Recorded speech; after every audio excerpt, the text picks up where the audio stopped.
12 মে 2026 আরব আমিরাতের ধুলো ওড়ানো মরুভূমির বুকে অবস্থিত আমেরিকার একটি অতি গোপনীয় সামরিক ঘাঁটি। রানওয়েতে শান্ত পাথরের মতো দাঁড়িয়ে আছে পেন্টাগনের সবচেয়ে বড় অহংকার $2 বিলিয়ন মূল্যের B-2 স্টিলথ বোমারু বিমান। পাশে পাহারায় আছে আমেরিকার সবচেয়ে আধুনিক ফাইটার জেটের দল। চারপাশ নিস্তব্ধ, কিন্তু এই শান্ত পরিবেশ আসলে এক ভয়ঙ্কর ঝড়ের আগের স্তব্ধতা। হঠাৎ কন্ট্রোল রুমে লাল বাতি জ্বলে ওঠে, বেজে ওঠে রেড অ্যালার্ট। এক পাইলটের কানে ভেসে আসে কাঁপানো কণ্ঠের নির্দেশ, আপনার হাতে মাত্র 120 সেকেন্ড সময় আছে। এর মধ্যে এই $2 বিলিয়ন বিমান আকাশে ওড়াতে হবে, নয়তো চিরতরে সব শেষ। ঘড়ির কাঁটা টিকটিক করে কমছে। এত বিশাল এক পারমাণবিক বোমারু বিমানকে মাত্র 2 মিনিটে ওড়ানো অসম্ভব এক পাগলামি। কিন্তু আমিরাতের রাডার স্ক্রিনে তখন ফুটে উঠেছে এক মৃত্যুদূত। উত্তর পশ্চিম আকাশ থেকে ঝাঁকে ঝাঁকে ধেয়ে আসছে অচেনা কিছু উড়ন্ত বস্তু। নিখুঁত নিশানা নিয়ে সেগুলো এগিয়ে আসছে ঠিক এই ঘাঁটির দিকে। প্রথমে রাডারে দুটো ড্রোনের অস্তিত্ব মিললেও মুহূর্তের মধ্যে সেই সংখ্যা বাড়তে থাকে। পুরো ঘাঁটিতে তখন হাহাকার। পাইলট কোনো প্রশ্ন করার সময় পাননি।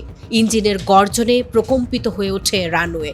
ঠিক শেষ মুহূর্তে ড্রোনের আঘাত হানার ঠিক আগ মুহূর্তে ডানা মেলে আকাশে হারিয়ে যায় মার্কিন B-2 বোমারু বিমান। কিন্তু এই মহানাটকীয় পরিস্থিতির সূত্রপাত হয়েছিল আরও কয়েক ঘন্টা আগে পারস্য উপসাগরের বুকে।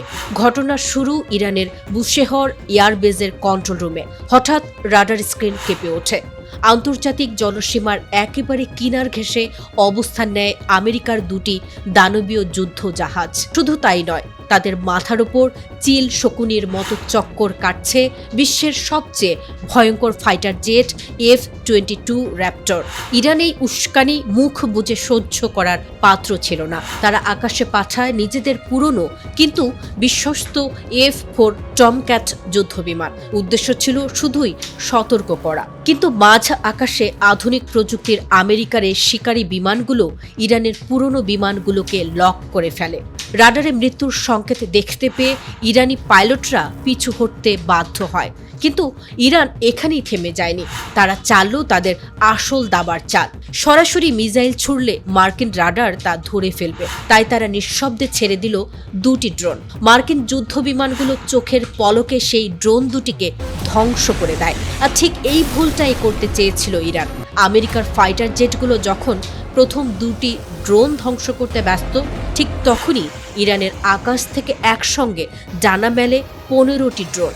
এক ভয়ঙ্কর ড্রোনের ঝাঁক। তারা ছড়িয়ে পড়ে বিভিন্ন দিকে, মার্কিন রাডারকে পুরোপুরি বিভ্রান্ত করে দিয়ে। আর এদের মধ্যেই কয়েকটি ড্রোনের চূড়ান্ত টার্গেট ছিল আরব আমিরাতের সেই মার্কিন ঘাঁটি। যখন আমিরাতের কন্ট্রোল রুম এই চাল বুঝতে পারে, ততক্ষণে অনেক দেরি হয়ে গেছে। ঘাঁটির আকাশে তখন মৃত্যুর মরণ কামড়। B-2 বোমারু বিমানটি সর্বোচ্চ অগ্রাধিকার পেয়ে কোনো মতে আকাশে উড়ে বেঁচে যায়। কিন্তু ঘাঁটিতে থাকা বাকি আধুনিক মার্কিন ফাইটার জেটগুলোর ভাগ্যে কি ঘটেছিল তা এখনও এক বিরাট রহস্য। কারণ পরিস্থিতি এত দ্রুত বদলে গিয়েছিল যে সেগুলোকে রানওয়ে থেকে সরানোর ন্যূনতম সুযোগটুকুও মেলেনি। আন্তর্জাতিক গণমাধ্যমগুলো এই রুদ্ধশ্বাস ঘটনার খবর প্রকাশ করলেও পেন্টাগন কিংবা ইরান কোনো পক্ষই আজ পর্যন্ত মুখ খোলেনি। 12 মে 2026 এর সেই রাতে আরব আমিরাতের মার্কিন ঘাঁটিতে ঠিক কতটা ধ্বংসযজ্ঞ চলেছিল তা আজও ইতিহাসের এক অন্ধকার পাতায় লুকিয়ে আছে।